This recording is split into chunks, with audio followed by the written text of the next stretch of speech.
a Tuesday morning thick with summer heat, the kind that sticks to your skin before 10 o'clock, an old man walked into the downtown branch of First Metropolitan Trust.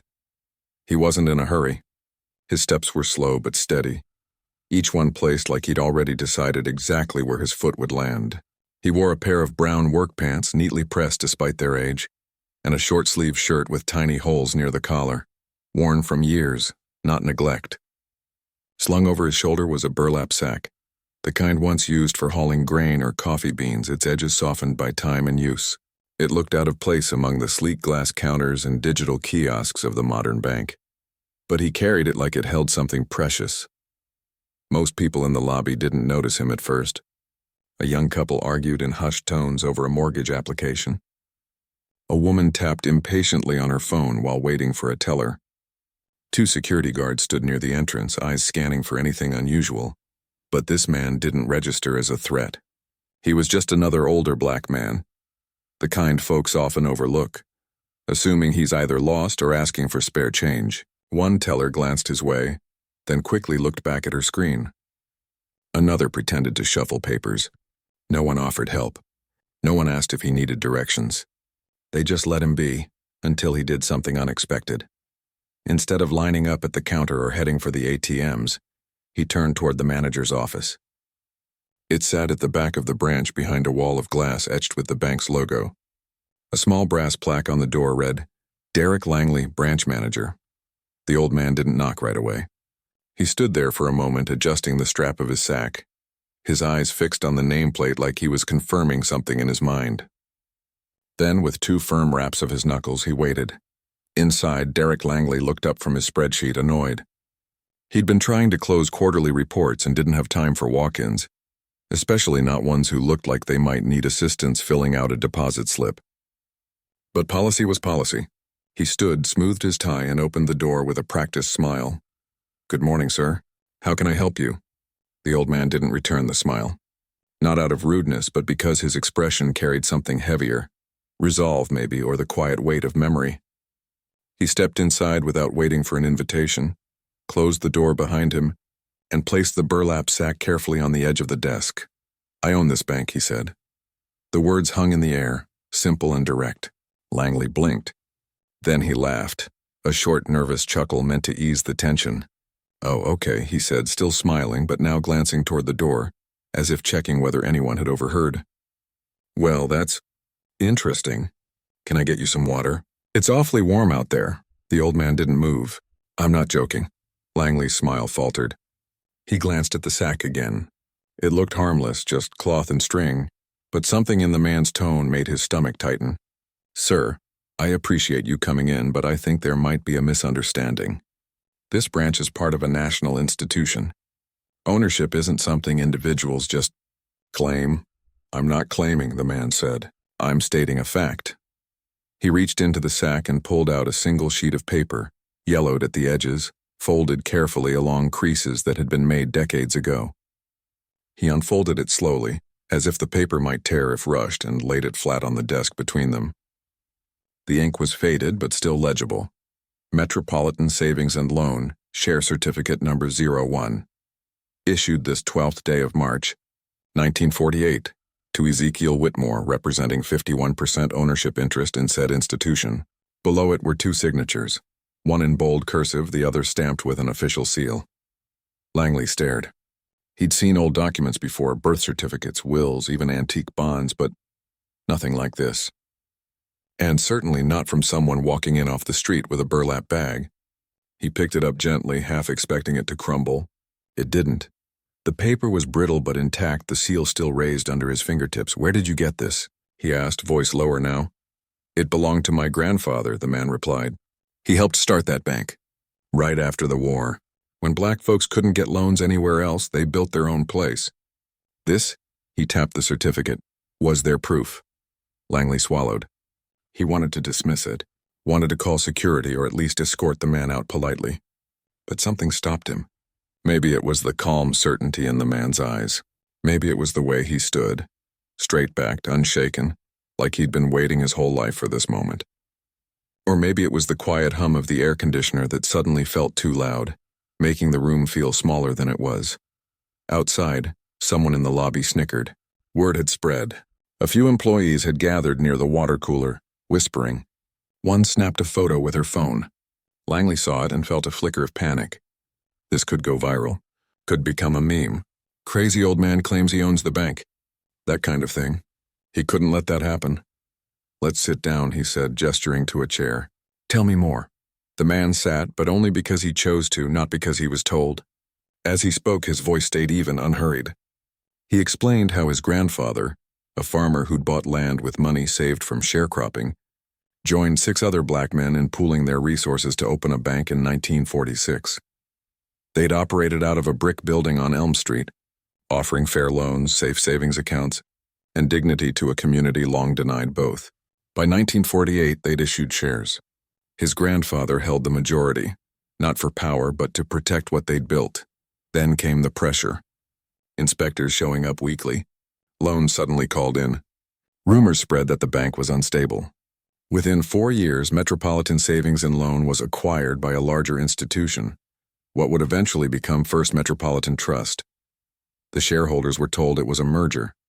They were given paperwork they didn't fully understand. Most signed, exhausted by the fight, but his grandfather kept the original certificate. Said it was proof we were here, the old man said. Even if nobody remembered. Langley listened, his mind racing.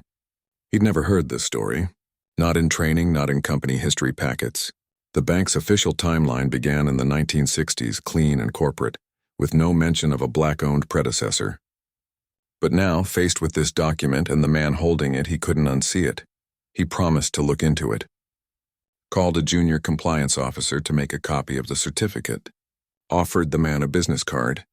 We'll be in touch, he said. The old man nodded, folded the paper back into its precise creases, and returned it to the sack. He didn't thank Langley. Didn't smile. He just stood, adjusted the strap on his shoulder, and walked out the same way he'd come in. Slow, steady, unnoticed by most. But this time people watched. Not with laughter, but with something closer to wonder. And in his office, Langley stared at the copy of the certificate on his desk, the words 51% ownership burning in his mind. He picked up the phone, not to dismiss the claim, but to find out just how deep this history really went. The next morning, the branch felt different. Not in any obvious way. Same fluorescent lights, same quiet beeps from the ATMs. But there was a tension in the air, like everyone was holding their breath. Derek Langley hadn't slept much. He'd stayed late the night before, scanning the old certificate into the system, emailing it to the legal department, even calling a cousin who worked in historical archives just to ask, is this even possible? By 9 a.m., a young woman named Lena from compliance showed up unannounced. She'd seen the scan and couldn't let it go. I looked up Metropolitan Savings and Loan, she told Langley in a low voice, closing his office door behind her. It's real. There are newspaper clippings from the late 40s. Photos, too. Black men in suits standing in front of a brick building with that name above the door. She pulled out her tablet and showed him a black and white image. 7 men, serious-faced, arms crossed or holding hats, standing proudly in front of a modest but solid-looking bank. One of them bore a striking resemblance to the man who'd walked in the day before. Langley rubbed his temples. But that bank doesn't exist anymore. Technically, it was absorbed, Lena said. But here's the thing. Under state banking law, if a financial institution is merged rather than dissolved, and if original share certificates were never formally voided or redeemed, they might still carry legal standing, especially if the merger lacked proper shareholder consent. Langley stared at her. You're telling me that piece of paper could actually mean something? I'm saying it's not automatically worthless, she replied carefully. And if that man is who he says he is, the direct heir of the majority shareholder, then we might have a situation. Meanwhile, the old man was back at his small house on the edge of town, sitting on a porch swing that creaked with every gentle push of his foot. His granddaughter had come over with coffee and biscuits, and she'd been the one to urge him to go to the bank in the first place. They need to know, she'd said. Not for money. For truth. He hadn't argued. At 94, he'd long stopped caring about being believed until now. Something about the way the manager had looked at that paper, the slight tremor in his hand, told him this time might be different. Back at the bank, Lena dug deeper. She called the state archives, requested microfilm records, even tracked down a retired bank examiner who'd worked in the 1950s. What she found wasn't just paperwork, it was a pattern. In the years after World War II, dozens of black-owned banks across the South quietly disappeared. Some failed due to lack of capital. Others were pressured into mergers under suspicious circumstances. Loans would be suddenly denied to their biggest clients. Regulatory inspections would happen weekly, then daily. Rumors would spread that the bank was unstable. And then, inevitably, a larger white-owned institution would step in with an offer to take over, for the community's own good. Metropolitan Savings and Loan followed that exact script. Internal memos from 1951, now digitized but buried in a forgotten folder, showed executives discussing strategic absorption of minority-held institutions with limited growth potential. One memo bluntly stated, "These entities lack the infrastructure to survive modern banking standards. Integration is inevitable and beneficial." But nowhere in those records was there proof that the original shareholders had willingly surrendered their majority stake. The merger documents listed approvals, but the signatures were shaky, some barely legible. And the share ledger? Missing pages, gaps where names should have been. Lena printed everything. She laid it out on Langley's desk like evidence in a case no one knew was open. "If this goes public," she said quietly, "it won't just be about one man and one certificate. It'll be about what really happened to black wealth in this country and how institutions like ours benefited." Langley felt a cold knot form in his stomach. He wasn't a bad person. He'd gone into banking to help people manage their futures. But now he was staring at a past his industry had tried to forget. And the man who held the key to that past wasn't demanding millions. He wasn't making threats. He'd just walked in with a sack and a truth too heavy to ignore. That afternoon, the bank's regional legal team called. They wanted the original certificate sent to headquarters for authentication. Langley hesitated. "He didn't leave it with us," he admitted. He took it back, silence on the other end. Then, "Get it back. Offer him whatever he wants, within reason. But make it go away." Langley hung up and stared out his window. Across the street, a group of school kids waited for the bus, laughing and shoving each other playfully. He thought about the photo Lena had shown him, those 7 men in front of their bank, building something in a time when the world told them they couldn't. And he thought about the old man's hands, rough, veined, but steady as he unfolded that paper like it was sacred. He made a decision. Instead of calling the old man with an offer to buy silence, he asked Lena to draft a formal request for a meeting, with corporate counsel present but also with historians if needed. "We're not hiding this," he told her. "We're going to understand it." When the old man answered his phone that evening, his voice was calm, as if he'd been expecting the call. "I'll come," he said simply, "but I'm bringing my granddaughter. She knows more about this than I do." The next day they returned. This time the lobby fell quiet the moment they stepped inside. No whispers, no laughter. Tellers paused mid-transaction. Even the security guard stood a little straighter. The old man didn't seem to notice. He walked straight to Langley's office, sack in hand. His granddaughter beside him, sharp-eyed, calm, carrying a leather folder filled with her own research. Inside, with Lena and a corporate lawyer present, the old man laid the certificate on the table again. Then his granddaughter opened her folder and placed beside it a stack of documents. Land deeds from 1912, tax records from the 1930s, a faded ledger showing monthly deposits from black farmers and shop owners, all going into Metropolitan Savings. At the bottom was a handwritten note from 1952 in his grandfather's script. "They took the building, but not the truth. Keep this safe." The corporate lawyer shifted uncomfortably. "These are compelling," he said carefully, "but legally the chain of ownership is complex." "Maybe," the granddaughter replied, "but history isn't just about legal technicalities. It's about who built what and who tried to erase it." No one argued. Because in that room, surrounded by paper older than most of them, the weight of what had been done and what had been forgotten settled like dust in sunlight. And for the first time, someone in power wasn't trying to sweep it away. The old man said little. He just watched. And when the meeting ended, he stood, tucked the certificate back into his sack and nodded once, not in victory, but in acknowledgement. They were finally listening, and that for now was enough. News has a way of slipping through cracks no one knew were there. One teller mentioned the story to a cousin over lunch.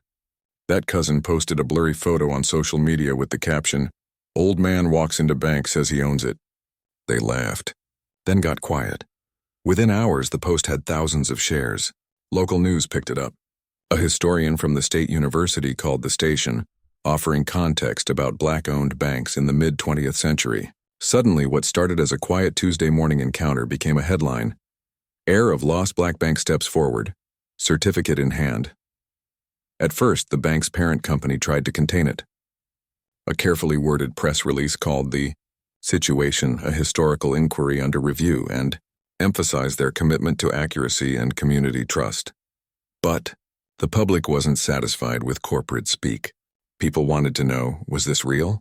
Had a black family really owned a bank that was later swallowed by a major financial institution? And if so, why had no one talked about it before? The old man didn't give interviews. He wasn't interested in cameras or sound bites, but his granddaughter did. Calmly, clearly, without anger, just facts.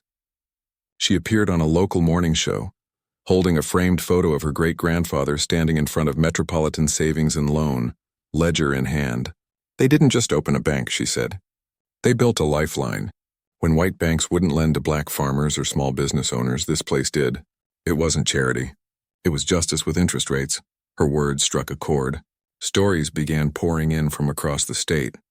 An elderly woman remembered her father getting his first loan there to buy a delivery truck.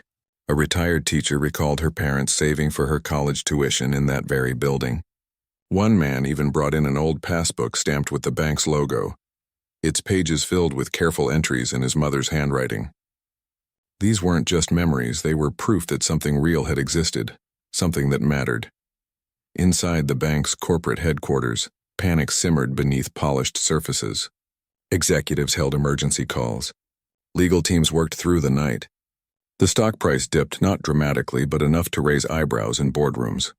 Shareholders started asking questions. One investor, known for pushing environmental and social governance initiatives, sent a pointed email. If this claim has merit, ignoring it isn't just unethical, it's a reputational risk. The pressure mounted. The bank's CEO, a man who'd spent his career climbing the ladder of finance with clean suits and cleaner statements, now faced a dilemma he couldn't spreadsheet his way out of. Deny the claim and risk a public backlash, and possibly lawsuits from other descendants. Acknowledge it and open a door that might never fully close. So they made an offer. A senior vice president flew in from headquarters. He met the old man and his granddaughter in a private conference room at the downtown branch, this time with bottled water, fresh coffee, and no smirks. He laid out a proposal, a one-time payment of $250,000, a lifetime of fee-free banking services, a commemorative plaque in the lobby honoring Metropolitan Savings and Loan, and an invitation to attend the bank's annual community gala as a guest of honor. It was generous by most standards, more than most people would ever see. But the old man didn't even glance at the numbers. He looked at the vice president and said, "You think this is about money?" The room went still. "I'm not here to get rich," he continued, his voice soft but firm. "I'm here because my grandfather built something, and someone tried to make it disappear like it never mattered. You can't fix that with a check." His granddaughter added, "We're not asking for a handout. We're asking for recognition. And if that certificate means what we believe it means, then this bank, this whole institution owes more than a plaque." The vice president shifted in his chair. He'd been trained to negotiate, to find middle ground, to close deals. But this wasn't a deal. This was history knocking on the door, and it wasn't going away. Back at headquarters, the mood turned urgent.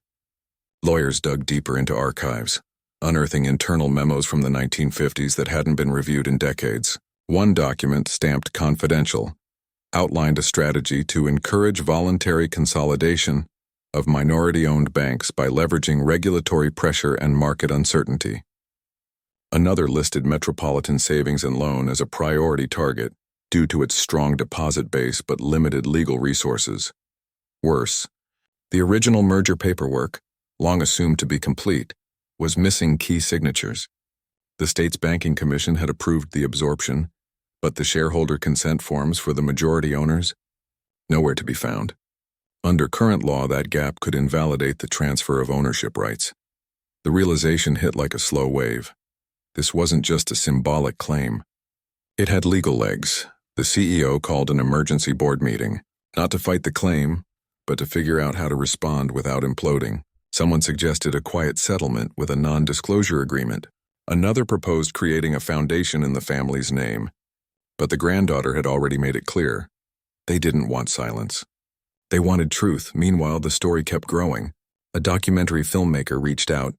A museum curator asked to borrow the certificate for an exhibit on Black economic resilience. High school teachers began using the case in lessons about civil rights and financial justice. The narrative had shifted, from eccentric old man to living witness to erased history. And through it all, the old man remained steady. He didn't gloat, didn't demand headlines. He simply waited, like a tree that's seen storms come and go, knowing roots run deeper than branches. One evening, as he sat on his porch watching fireflies blink in the dusk, his granddaughter joined him. "They're scared," she said. He nodded. "Good. Why?" "Because for the first time," he said, "they're realizing we were never gone. We were just waiting to be remembered." Inside the bank's boardroom, far from that quiet porch, executives stared at spreadsheets and risk assessments. But the real cost wasn't in dollars. It was in the weight of a truth they could no longer ignore, and the choice they now had to make. Keep pretending or finally face what their institution had helped bury. The bank's legal team had expected to find a weak link, some expired statute, a missing heir, a loophole buried in decades of financial code. Instead, they found a paper trail that wouldn't break. The more they dug, the clearer it became. The 1952 merger that folded Metropolitan Savings and Loan into what would become First Metropolitan Trust had never been fully legitimate. Shareholder consent forms were incomplete. Regulatory approvals leaned heavily on pressure tactics disguised as routine oversight. And the original share certificate, the one carried in a burlap sack by a 94-year-old man, had never been voided, redeemed, or legally transferred. Under a rarely cited state banking provision, that meant it still held weight. Not enough to hand over the keys to the vault, perhaps, but enough to demand a seat at the table. Corporate leadership knew they were cornered. Denial was no longer an option. The story had spread too far, touched too many lives. Community groups had begun organizing. A coalition of descendants from the original 7 founders surfaced. One living in Atlanta, another in Detroit, a third running a small credit union in North Carolina. They weren't asking for payouts. They wanted acknowledgement. They wanted their ancestors' work restored to the historical record. And they wanted the institution that benefited from their erasure to do more than say sorry. The bank's CEO finally made a call, not to his lawyers, but to his board. "We can't litigate our way out of this," he said, "and we shouldn't want to." He proposed something unprecedented, a formal resolution that honored the legacy of Metropolitan Savings and Loan, not as a footnote, but as a foundational part of the bank's own history. It would include a public exhibit in the headquarters, a scholarship fund for students pursuing finance or community economics, and most symbolically, a permanent advisory role for a representative of the original shareholders. But when the offer was presented to the old man and his granddaughter, they listened quietly, then asked for one more thing. "If you're serious about making this right," his granddaughter said, "then help us build something new. Not just a plaque on a wall, but real support for Black financial independence today." She proposed a partnership. The bank would fund the launch of a new community credit union, led by local organizers, focused on serving neighborhoods long overlooked by mainstream finance. It wouldn't be owned by the bank, just seeded by it as a form of restitution. The request stunned the executives. They'd expected demands for money, for shares, for influence, not a chance to help create something that might one day rival them. But after a tense silence, the CEO nodded. "We'll do it," he said. "On one condition, you let us do it right. No photo ops. No press releases until it's real."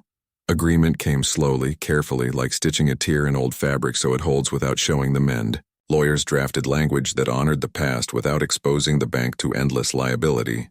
Historians helped design the exhibit, ensuring it told the full story, not just the pride, but the pressure, the fear, the quiet courage it took to open a Black-owned bank in that time. The scholarship was named after the 7 founders, with preference given to students from families who'd once banked at Metropolitan. The old man didn't attend most of the meetings. He left that to his granddaughter, who had a sharp mind for detail and a calm way of cutting through corporate fog. But he did insist on one thing: the original certificate would not be donated. It would remain in the family. "It's not a museum piece," he told her. "It's proof." As plans took shape, something unexpected happened. Employees at the downtown branch, the same ones who'd once ignored him, began stopping by his house with questions. A young teller asked how his grandfather decided on interest rates. A loan officer wanted to know how they assessed risk without credit scores. Even the security guard who'd watched him walk in that first day came by, hat in hand, to apologize for not offering help. The old man welcomed them all. He served sweet tea, told stories about his grandfather's stubborn fairness, and never once made them feel small for not knowing. Inside the bank, culture began to shift. Training sessions now included a module on the history of financial exclusion in America. New hires learned about redlining, about how black families were denied mortgages not because they couldn't pay, but because systems were built to keep them out. It wasn't guilt they were teaching, it was awareness. And from awareness, responsibility. The biggest test came when the board voted on the final resolution. Some members still worried about precedent. "If we do this," one asked, "what stops others from coming forward?" The CEO looked around the room and said, "Nothing." And maybe that's exactly what needs to happen. The vote passed unanimously. On the day the agreement was signed, the old man wore his best suit, the one he'd kept for funerals and weddings. He didn't smile much, but his eyes held a quiet light, like embers finally given air. His granddaughter stood beside him, not as a spokesperson, but as a bridge between generations. The CEO shook their hands, not with the stiff formality of a deal closed, but with the humility of a debt acknowledged. Later, as they walked out of the building together, a group of high school students on a field trip stood near the entrance, listening to a guide describe the new exhibit going up in the lobby. One girl spotted the old man and whispered to her friend, "That's him. That's the one who brought the sack." They didn't approach. They just watched, wide-eyed, as if seeing history walk by in real time. He noticed them, nodded gently, and kept walking. Back home, he placed the burlap sack on his kitchen table next to the certificate. He ran a hand over the rough fabric, remembering his grandfather's hands, calloused from farming, steady when signing papers. "We didn't do this for fame," he murmured, more to himself than anyone else. "We did it so they'd know we were here, and now, finally, they did." The bank hadn't just admitted a piece of forgotten history. It had opened a door, one that led not backward but forward, to new loans for small businesses, to scholarships for kids who'd never seen a bank as anything but a place that said no, to a credit union that would carry the same spirit as Metropolitan Savings and Loan. Not profit above all, but people first. The old man didn't need to see it all unfold. He'd done his part. The rest was up to those who came after.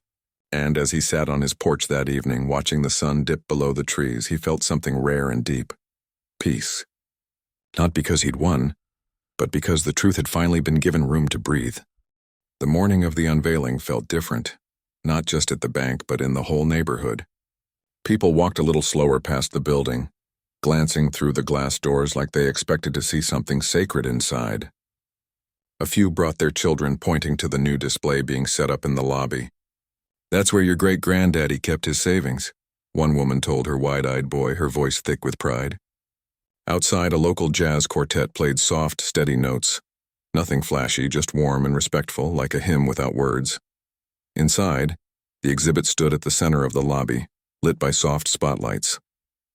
It wasn't flashy either. No flashing screens or loud videos. Just a glass case holding the original share certificate, carefully mounted beside a black and white photo of 7 men in front of a brick building with Metropolitan Savings and Loan carved above the door.